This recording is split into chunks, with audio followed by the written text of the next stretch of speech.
Good evening everybody, my name is Vandana and I am from Bangalore. So today, for the past 10 days, I have been here from the Viveka 100% memory camp. So today I will be explaining a chapter from my JLP textbook and I have completed the entire textbook. So I will be here to give you a short note and explanation on my chapter. So my chapter is the last chapter of our textbook, which is population. So let us know what is the term population. So what is population? Population is the number of data collected for the number of people in a specific place in a specific time. So population is something which we all consider a main important data because everything is based on population. So let me tell you something. Imagine a world without any human beings, or it's full of greenery and it's full of resources and many things which we didn't make extent by ourselves. So all of this can be linked to one another. Just like that, imagine there is a disaster like a tsunami or earthquake in a place. It only becomes a disaster when it affects a crowded village or a place. So that's how we learn that population is something which is interlinked to everything. Population is an important resource in geography, which is linked to calamities, weather, places, and it is a base for all of it. So now we will be in this chapter we will be learning about the features of population, what are the types of population, and why it is it's a very imbalanced process in India. So let's get started. So India is home to more than 1,290 million people. So when the last census were done in 2011, this was the number of people. So what is census if you ask me? Census is the number of data collected in a particular place to know the number of population in a place. So India has census done every 10 years, and the last one which was done in 2011, it told that the most populated places in India from 2011 were Uttar Pradesh, Maharashtra and Bihar.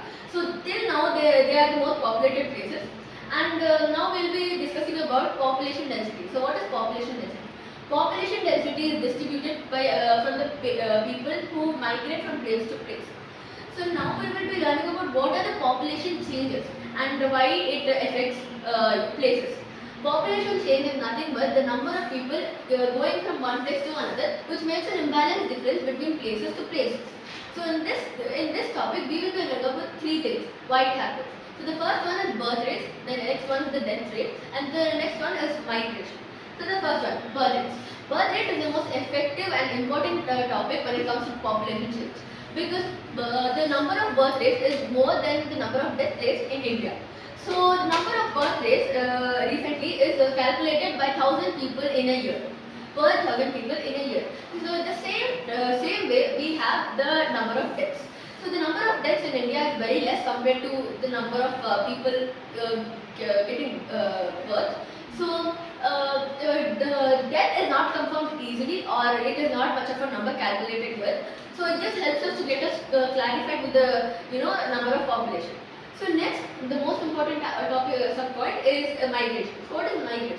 Migration is the process where people shift from one place to another according to their wish. So this also depends on three more topics: weather, condition, and climate. So whether people look for whether they like the weather or not.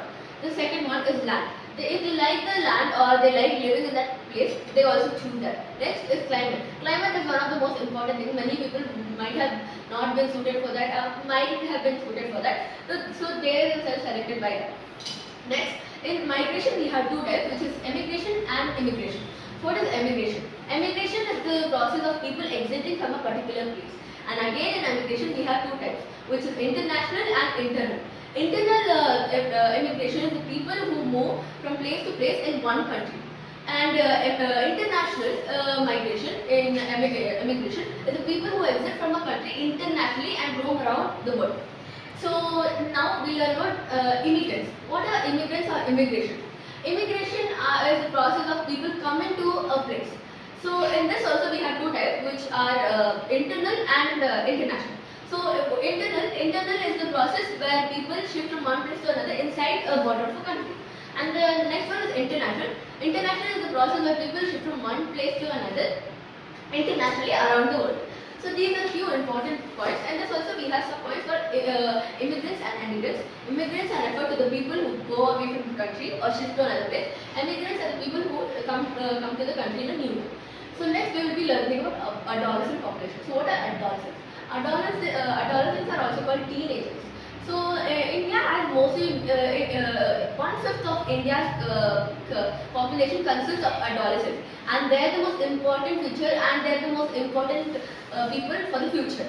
So the main thing for adolescents is health and their food diet. So this all bases on their health. So if they want to live or they want to do something grateful in life, the main important thing should be health.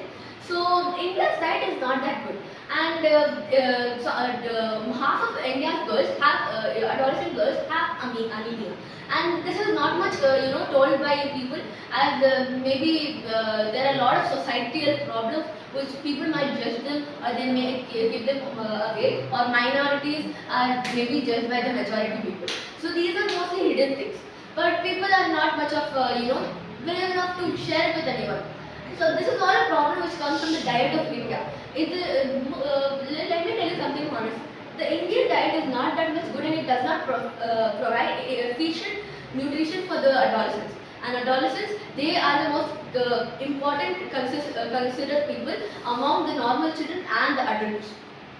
So if you want to do something by our hand, this use of people and their diet can be shared to us by knowledge and skills and literacy. So next we will be the last topic for here is NPP, National Population Policy. So what is National Population Policy? This is the policy made by several group of committee members, where they took initiative of preparing things for the society and the public. So these are the few features which we will be discussing here. So the first one is efficient growth and education for a child until he or she turns 14 years old. Education, as we all know, is the most important thing here. After money, education is the most important thing which we all need for surviving or for helping someone or anything. So the next one is the right to life and the right to food is the recent rules and features which are newly added to the NPP. So the next and last point, which majorly is the help for people who have been discriminated or are in minority groups and have not been considered majorly a family then. So these people are helped by their own help.